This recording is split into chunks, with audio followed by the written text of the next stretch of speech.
Style. Style is the answer to everything. Hello guys, आज हम एक नया टॉपिक स्टार्ट करने जा रहे हैं चैप्टर नंबर फर्स्ट से ही, स्टैटिक्स एंड डायनामिक्स। स्टैटिक्स का मतलब वो होता है जिसमें ऑब्जेक्ट रेस्ट में रहे और डायनामिक का मतलब वो होता है जिसमें ऑब्जेक्ट मूव करे। अब मैं आपको सेकंड टॉपिक के बारे में बता रही हूँ जिसका नाम है first Newton law of inertia. Inertia क्या बोलता है? An object will remain at rest और in a uniform motion unless acted by a external force.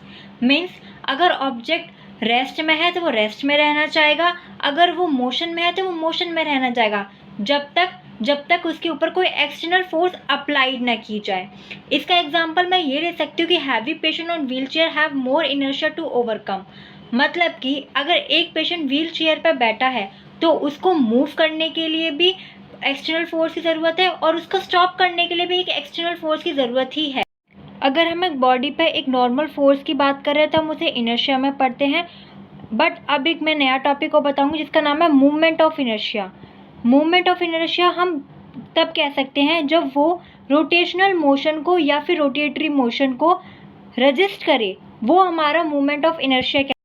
Newton second law, linear acceleration और angular acceleration of an object is proportional to the unbalanced force torque respectively acting on the object. मतलब कि linear acceleration मतलब translation motion, angular acceleration मतलब rotatory motion.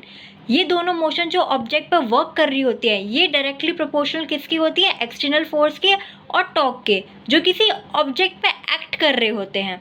Acceleration जो होता है वो हमारा इन्वर्सली प्रोपोर्शनल किसके होता है? मास के और मूवमेंट ऑफ इनर्शिया।